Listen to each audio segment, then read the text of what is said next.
So this is gonna be tricky para dito sa ating dalawang teams. Let's see kung sino ang mananalo para sa ating laban. Casters, pasok! Ang pinili dito ng side ng Boom ay ang classic combo. Kape ka muna, Princess Frosty, ang hindi sila takot sa Guan Yu, pre. Nagamit ni Code 1. Okay, suntukan ka agad, Miggy. Sabi nga kasi ni... Uy, Flash. Uy, hindi na ako nakuha yung Bridget Prison. Kala nyo Kala lang, si Sailor kala Moon yan, si Sailor Moon yan. Sabi nga kasi ni Butters kanina, kaya daw kinuha yung Princess Pros. Kasi si Catch, mag-out na daw 9:30. Yung mga cosplayer kasi natin, team 9 PM yan eh. Shoutouts nga pala kay Catch at ang ating shoutout kay cosplay. Catch. Si Catch yung Princess Frost, hanggang 9 lang yan. 9 PM. Oo. Okay, magpa-picture na kayo sa mga cosplayer kasi pangabandang 8:45, nagbibihis na yan. Picture na kayo, no? Kota-kota lang eh. Kota-kota lang. Anyways, Tol, si Butters, nagsasuggest kanina ka dito ng Agudo.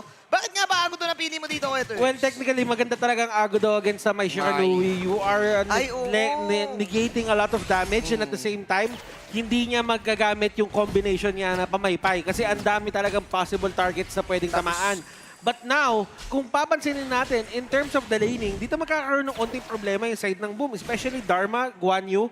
Kumbaga yung rotation speed na magaganap, talagang ako papanig ako dito kay Chami Wan eh. Agree, mauuna talaga yung Blacklist International dito. Number 1, mabilis talaga Guan Yu. Mike Shiranui mabilis din. Kahit yung Chano Barrier. Tol eh. May barrier ba? Nakakuha. Ang ganda nung actually bundol na pwedeng gawin. Follow up right after the Bridget Prison. Nakatingin kasi kay Dragon. Habang si Chano Mian na-trap doon sa may Sprite. Oh my Pero God. here comes Joshi to follow through. Naging 1-for-1 yung balitan dito. And of course, you can actually see that Blacklist Uy, symbol nag-roll out. answer. Pero roll out para kay Carl. Inabutan pa rin ang Cannon Blast. The overall trade is not 2-for-2 but a 3-for-2. Sa pool, mga kaibigan, sumahid packet, Chaz.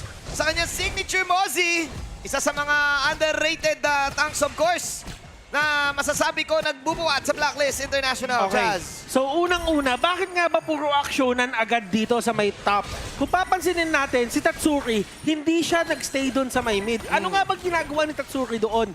Pinlace ng side ng Boom Esports, si Dro, doon sa may mid lane para ma-soak up niya yung XP at yung gold. And at the same time ngayon, meron pa huling paparusahan. Pero ang ganda ng sequence ni Miggy doon. First kill right after bago pa makakuha ulit ng regeneration at tulak si Chami Wan. Hindi kinabahan, no? Hindi kinabahan. Pag minsan, pag nabox ka, bad beats ka na eh. Saka inot na siya. Dalawang ult yun ha. Razor Cavalry tapos tingin inside the box. Oo. At ito pa nga yan, Kuya Shinbu. Mainit ang laban, Tol. 3-2. 3-2. Yung laban Wala pang natin, 3 minutes. Wala pang 3 minutes. Ayun, oo. Diba? May dumi kasi Kuya Shin. Oo, Yan, wala. pero alam mo, napakainit din talaga kasi nung ginawang lineup dito ng Boom. If ever that worked, tapos naparusahan nila yung top lane, Yeah, at control. ito yung mangyayari, si Dragon! Ganda ng bundol doon. May Power nagkape. wave control. Nakompleto yung combo, no? So ito rin na napapansin ko. Balik tayo doon sa kay Tatsuri going into the top lane side. Sige, As papi. early as possible, even without the level 4, gusto na nila gamitin yung combo kasi alam nilang mababantayan at mababantayan Agad, yan. agad, Gusto agad. na nila idiin talaga yung Liang PF. Kasi more than ever, nakailang Liang PF na tayo. Tapos ang ginagawa lang ng kalaban, ini-stall out. Yes. Binababara ng report. Nasaan Tol. sila? Ganun lang. Pero alam mo, pre, ang papansinin mo talaga dito, si Dragon, as early as now, 0-2-3 Mahirapan ang siguro. hawak niya. Hindi mainit ang start niya, but at the same time, kailangan natin bantayan din si Just Chi dito. Napakaganda, napaka-explosive ng start niya. Nung Kuya- pinaparusahan si Chami, Oo. nag-counter punish siya doon sa may kabilang side. Kuya Ters, kasi di ba ikaw may Shiranui player ka eh, di ba? Oo. Ang hirap ng buhay ni Nogart dito, agree ka ba? Kasi, men, ma-hold ka kagad eh. Number 1, may mga units yung Agudo.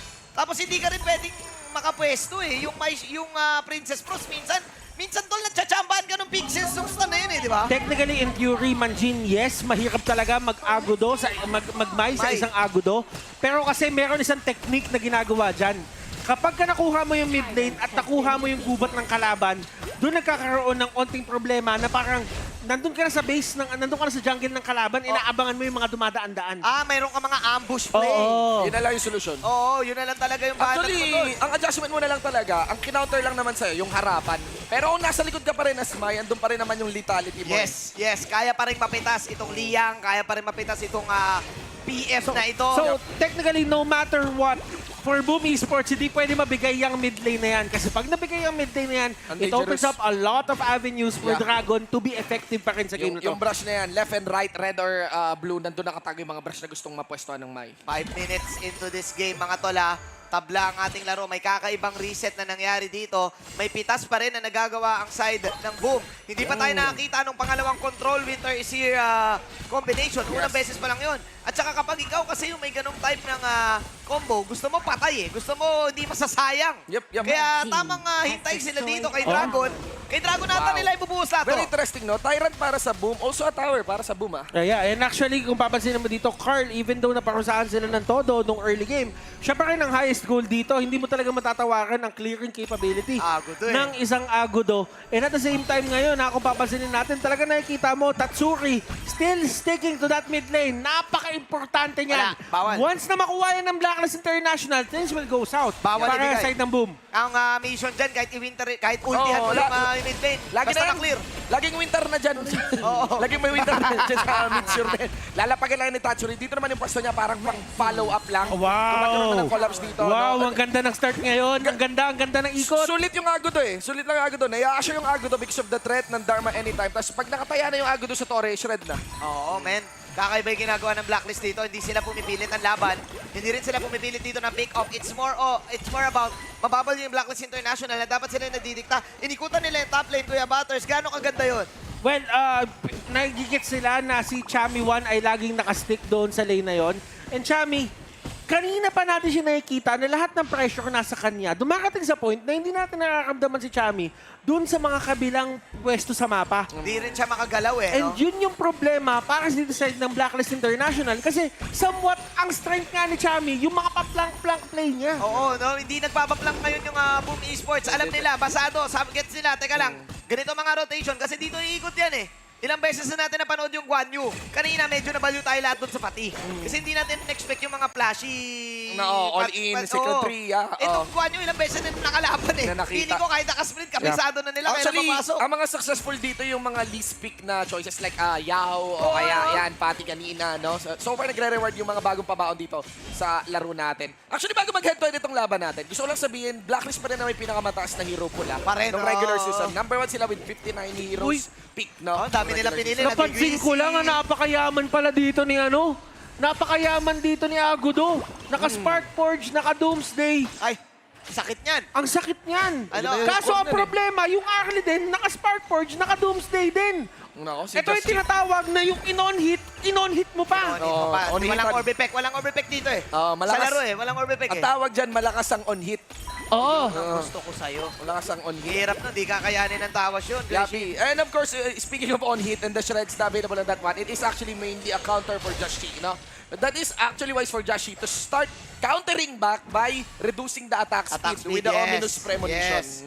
Pero nga Kuya Shin, no, sa mga bago lang sa HO, kaya niya may teddy bear na yan. No. Right clicker kasi yan, Kuya Shin. Si Menki? Itong Si Agudords. Oo, si Agudords. Nasa farm lane category yan eh. Yes, yes. So, ginagawa lang din jungler dahil nga din sa extra passive and everything like that.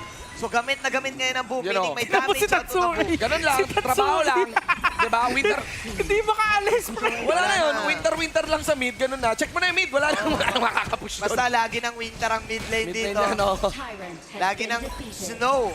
Laging may snow, laging may Ang mid babate. lane. Yeah. Hindi mo rin pwede i-hard dive yan kasi pag in-injure mo yung Winter is here, hindi yung damage yung hassle eh, yung slow. Oo, nginig ka eh. Nginig ka eh. Nginig ka talaga dyan. Teka, may plano? Eto na Ang ba? side ng Boom, laban na First ba? major fight, Mantra! mga kaibigan. Oo. Dapat na Mantra, nakadodge para kay Miggy. Tapos black naman ang gagawin ni Paring Chami.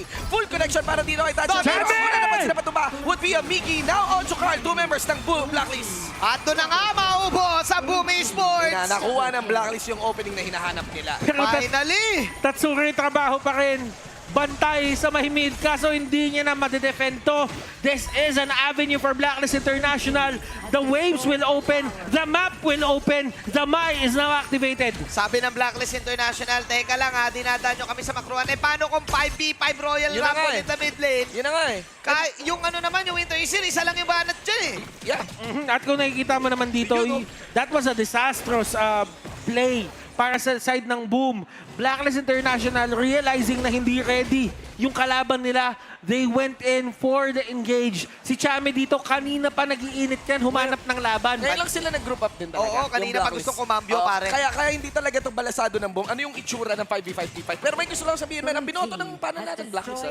Kanina. Oo, so tiwala talaga sila sa team fighting ng Yeah. Blacklist Again, dito. Manifesting now, 2.5k lead. ang dami rin nilang panghuli dito, Kuya Shin. Guan Yu, of course, si Chaz, pag naglaro din ng Mozi, sobrang masterful yung galawan, yung range, Yes. nung abot, nung out of the box, gamit na gamit niya. Hindi Yes. lang yung sa loob. Oo. Talagang, ina-abuse niya yung pinaka-range. Minsan mapapaisip ka nga sino mas magaling sa Mozi talaga, si Chaz o si Impressive ba, Oo, di ba? magaling eh. Nasa pool din talaga ito ni paring Chaz, pero marami pang baon kasi may roar din siya onto the Zhangfei. Meanwhile, a little stand-up happening here onto the Overlord. Bibigay, kuya. Now that it is enhanced, quite a crucial objective para kunin dito ng kahit sino. Uy, parehas nag-debate, no? Kakaiba to. Parehas bumitaw sa Overlord. Yep. Gusto mag-debate.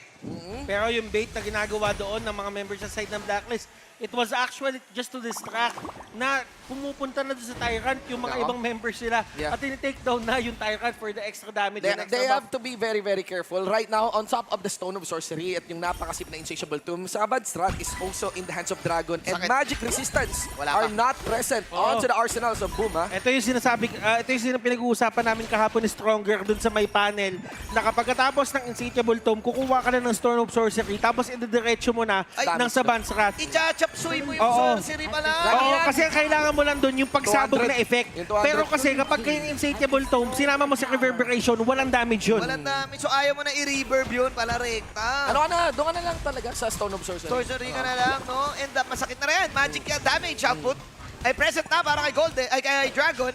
And Right. yes, every time na hindi tumama yung combo, yung Control Winter is combo, kayang patayin agad eh. Malambot lang ang life points ng Yeah. isang Lian ni Draw, maging si Tatsuri. Totally. And Kuya Tors, hindi ko alam kung mag-agree ka, si Tatsuri, yung mga hero kasi niya, pang-aksyonan eh. Alam mo naman ng Princess Frost, medyo bagal yan eh. Well, actually, ito nga yung isa sa mga bagay na ginagawa or sabihin na lang natin na hindi talaga pabor para kay Tatsuri na nakarely siya doon sa tandem niya. Ang isang bagay na ginagawa na ganito ni Tatsuri is yung siyang Guandolia combination nila ni Dro. Yes. But at the same time, this is not the same at the same level of, alam mo yun, micro na kailangan gawin. Katulad nga na sinabi mo, wala masyado pinipindot dito. Wala masyado pinipindot yung Princess Frost kahit, Yeah. kahit nga lag ka, kaya mo maglaro niyan eh. Tsaka boy, halata yung lyrics dun sa mga previous drop. Pwede pa pumili ng Dolya tsaka Shangguan. Anytime. So that combo is still well and available.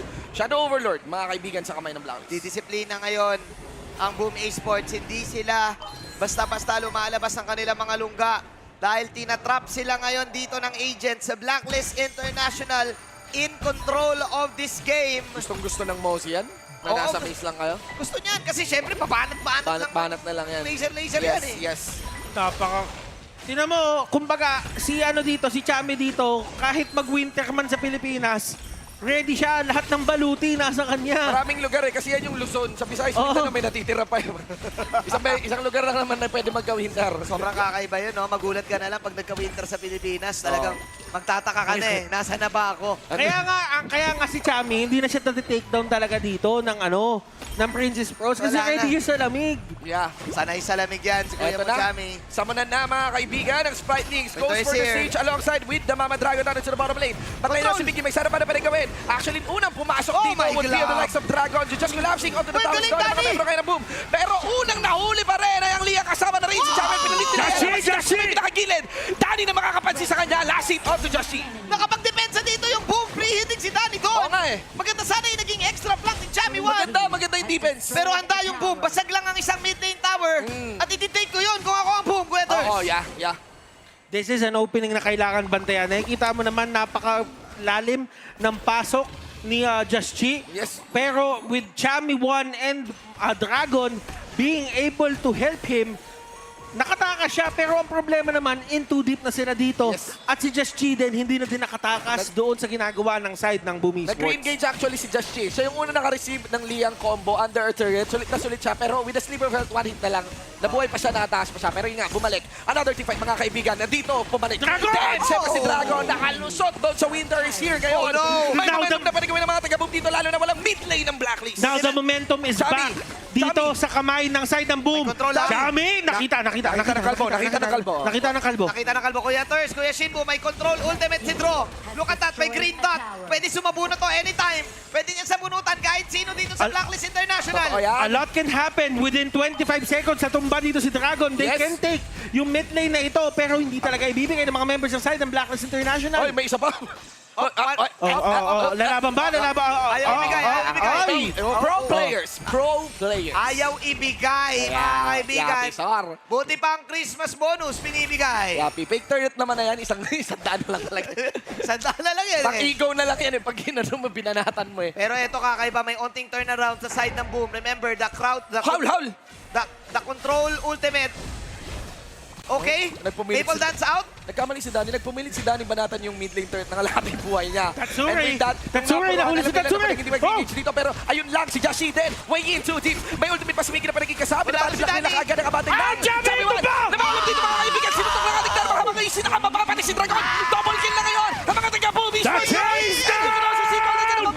Pero naka-recounter pa si Miki dito kapag double balik Carl. Tapos meron na lang isang natitira. Oh At my gusto God. nila yun mawala. Yun ay si Jashi. 4-for-1 para sa Boom. Boom Esports! Nagwagi doon sa 5-on-5 Rumble and the sacrificial play. Walang iba kay Undertaker. Sinisigaw Mickey, na. It is the Meg Show! Sinisigaw na dito sa Trinoma. Tapusin as they go for a game number 3 setup. Just Pero walang magagawa si Justy. Ayun, family. They're gonna go for the base lock and game number 3 will go to Boom Esports. One